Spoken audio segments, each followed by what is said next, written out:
हुजूर तशरीफ फरमाते, सहाबा बैठे थे, एक नौजवान हाजिर खिदमत हुआ, आकर अर्ज करता है, हुजूर मैं कमाता हूँ और मेरा भाई कमाता नहीं, अखराजात साझे हैं, हम रहते इकट्ठे हैं, तो मेरे हिस्से की कमाई भी उसकी तरफ चली जाती है। इस तरह एक कमाने वाले भाई ने ना कमाने वाले की शिकायत अल्लाह के रसूल की बारगाह में पेश की।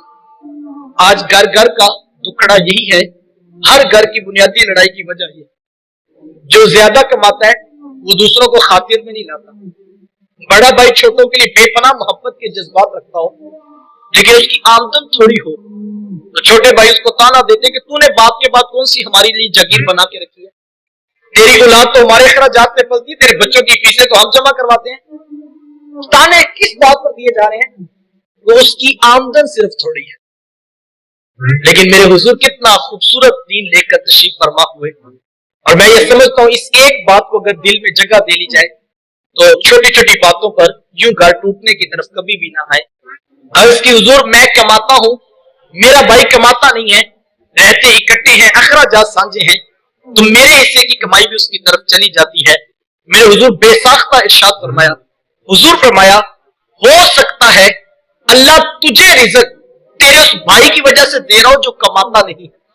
ये कितनी बड़ी बात है, ये तो करम हो गया कि तेरा हाथ देने वाला बना दिया, लेने वाला नहीं बनाया। अगर तेरा हाथ लेने वाला बना देते तो तू क्या कर सकता था? तू भी तो उसी माँ की आगोश से पला, तू भी तो उसी बाप की औलाद है। तेरी रगों में कोई अलग से खून तो नहीं दौड़ता, तेरे दिमाग में कोई अलग से सोते तो नहीं फूटते। तुझे अपनी डिग्रियों पे नाज है, तेरे से बड़ी बड़ी डिग्रियों वाले लोगों के आगे खाक छानते फिरते हैं। सारी बरादरी पूरा खानदान नीचे रह गए, चचा ताए नीचे रह गए, 30-30 साल से कारोबार करने वाले। तेरा सितारा ओजे सुरैया की बुलंदियों को छूने लगा। तुझे इसलिए ऊंचा तो नहीं किया था कि तू MPA MNA के यहाँ ईद के गिफ्ट बेचता फिरे, तू जो है वो कॉलोनी वालों के साथ रिश्तेदारियां जोड़ता फिरे, तू वजीर मशीर से वजीर आजम तक रसाइयां हासिल करता फिरे। तुझे ऊंचा इसलिए किया था तू पलट के फिर नीचे देखता, और जो नीचे रह गए थे उनको खड़ा करने का मिजाज पैदा करता। वो किसी दानिश्वर ने किसी करोड़पति से पूछा था कि जनाब आप करोड़पति कैसे बन गए? तो उसने बेसाख्ता कहा, मैंने अपने नीचे वालों को लाखपति बना दिया, कुदरत ने मुझे करोड़पति बना दिया। जो नीचे मोहब्बतें बांटता है अल्लाह उसको ऊपर से रिज़्क की फरावानी अता करता है। हम समझते हैं कि अमीर के साथ ताल्लुक बनेगा तो फिर हम ऊपर जाएंगे। नहीं साहिब, अगर गरीब भाई की कदर करने का मिजाज बना लो तो ये इतना खूबसूरत वजीफा है कि ये रिज़्क में बरकत का सामान है। हुजूर अलैहिस्सलाम से सहाबा ने एक दिन पूछा कि हुजूर रिज़्क में बरकत का वजीफा तो बताइए। हुजूर फरमाया कि तुम्हें रिज़्क में और उम्र में बरकत का वजीफा ना बताओ?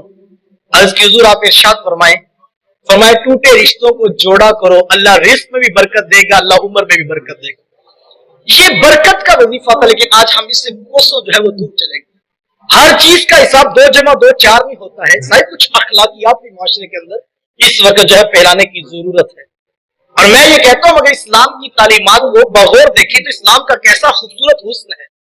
ये रिवायत आपने उलमा से सुनी है कि जो शख्स 40 कदम किसी मैयत को कंधा दे, किसी जनाजे के साथ चले, तो कंधे के जुदा होने से पहले पहले उसके सगीरा गुनाहों को बख्श दिया जाता है।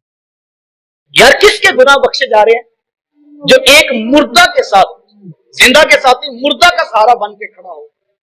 कितनी देर के लिए? 40 कदम। कितना टाइम लग जाएगा? 10 मिनट लग जाए। यार जो 10 मिनट किसी मुर्दा का सहारा बने, इस्लाम उसके गुनाह माफ कर देता है। जो सच्चे भाई जिंदा का सहारा बन के खड़ा हो जाए, इस्लाम उसको क्या कुछ नहीं अता करेगा। लेकिन हम बड़े अजीब, मुझे हाजी साहब कह रहे थे कि, और दोस्त बता रहा था कि हाजी साहब ने ऐलान किया कि बरादरी में जितने भी कुल चेलम या फोतियां होंगी उनकी रोटी हाजी साहब की तरफ से होगी। मैंने कहा बहुत अच्छी बात है, मैं किसी की नीयत पे फतवा नहीं देता, लेकिन हाजी साहब को कहना कि मरने के बाद रोटी का क्यों ठेका माला है, काश के जिंदों की कदर करने का मिजाज पैदा करें।